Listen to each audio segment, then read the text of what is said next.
लेकिन अयोध्या का ये मामला जो कि एक हाई सिक्योरिटी जोन में हुआ है, इस पर क्यों लोग चुप्पी साधे हुए हैं? क्या रेप केसेस अब सिर्फ पॉलिटिकल डिबेट का एक हिस्सा बनकर रह गए हैं? वेस्ट बंगाल के गवर्नर सीवी आनंद बोस आरजी कर मामले में राज्य सरकार को फटकार लगाते हैं। भाजपा बैठकर कोलकाता के धर्मतल्ला में धरना प्रदर्शन करती है, पर बात जब मणिपुर, अयोध्या, बदलापुर और उत्तराखंड की होती है तो ये लोग खामोश रहते हैं। अयोध्या में हुआ कांड, मंदिर के स्टाफ के साथ दरिंदों ने किया शर्मनाक हादसा। और आज हम बात कर रहे हैं एक ऐसे इंसिडेंट की जो इंडिया के एक पवित्र शहर अयोध्या में हुआ, जहां एक 20 साल की कॉलेज स्टूडेंट जो राम जन्मभूमि मंदिर में सफाई का काम भी कर रही थी, उसके साथ 8 लोगों ने मिलकर किया गैंगरेप। मंदिर के आसपास जहां भगवान की आराधना होती है, वहां पर हुए इंसानियत के सबसे गंदे खेल। यह सारा मामला शुरू होता है 16 अगस्त को, जब वंश चौधरी नाम का एक लड़का जो अयोध्या के शहादतगंज का रहने वाला है, उस लड़की को अपने साथ रिक्रिएशन के बहाने ले जाता है। लेकिन रिक्रिएशन के नाम पर जो घटना हुई है, उसने हर किसी को हिलाकर रख दिया है। वंश ने अपने 2 दोस्तों के साथ मिलकर उस लड़की के साथ किया गैंगरेप और उसके बाद 3 और लोगों को बुलाया, जिन्होंने उसका पूरा दिन ट्रॉमा बना के रखा था। लड़की ने अपने पुलिस कंप्लेन में बताया कि उन दरिंदों ने उसे फिर एक गेस्ट हाउस से बनवीरपुर ले जाकर दोबारा उसके साथ सेक्सुअल असॉल्ट किया।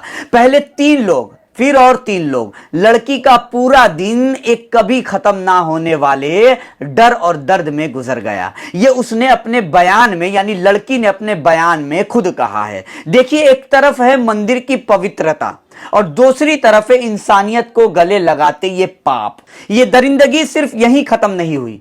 25 अगस्त को वंश और उसके साथी ने फिर से लड़की को किडनैप किया, लेकिन इस बार भगवान ने शायद उसका साथ दिया। गाड़ी एक डिवाइडर से टकरा गई और लड़की को वहां से भागने का मौका मिल गया। सबसे ज्यादा हैरानी की बात यह थी कि जब यह लड़की 26 अगस्त को पुलिस के पास गई तो पुलिस ने केस दर्ज करने से इनकार कर दिया। यह ऐसे समय का सच है जहां एक विक्टिम को दरिंदों से लड़ने के साथ साथ कानून से भी लड़ना पड़ रहा है।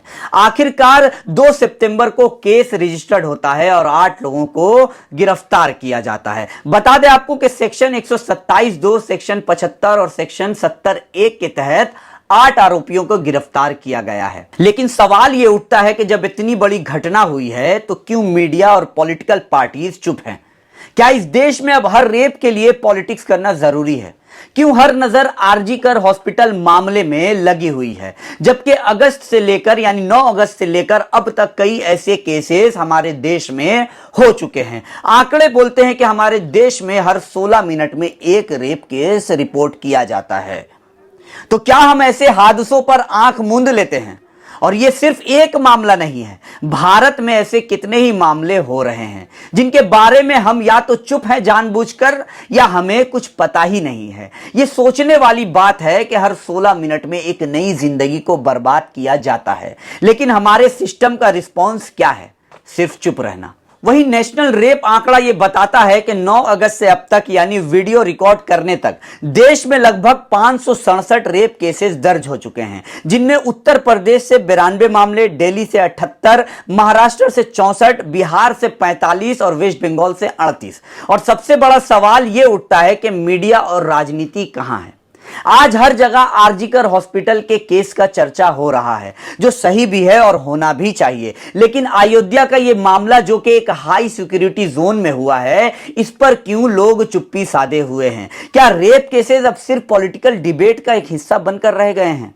वेस्ट बंगाल के गवर्नर सीवी आनंद बोस आरजी कर मामले में राज्य सरकार को फटकार लगाते हैं। भाजपा बैठकर कोलकाता के धर्मतल्ला में धरना प्रदर्शन करती है, पर बात जब मणिपुर, अयोध्या, बदलापुर और उत्तराखंड की होती है तो ये लोग खामोश रहते हैं। रेप या महिलाओं के खिलाफ अत्याचार कहीं भी हो, किसी भी राज्य में हो, किसी भी सरकार में हो, आरोपी के खिलाफ आवाज उठनी चाहिए और उसे सरकार द्वारा कड़ी सजा मिलनी चाहिए। इस मामले को दबाने नहीं देना चाहिए। आपका हक है, आवाज उठाइए। ऐसे क्रिमिनल्स को सजा मिलनी चाहिए और न्याय होना चाहिए। अगर आपको लगता है कि सच को समझाना जरूरी है और समझना भी जरूरी है तो इस वीडियो को लाइक करें, शेयर करें और चैनल को यूट्यूब पे सब्सक्राइब और फेसबुक पे फॉलो करें। हम आपको सच बताते रहेंगे और दिखाते रहेंगे। जय हिंद, जय भारत।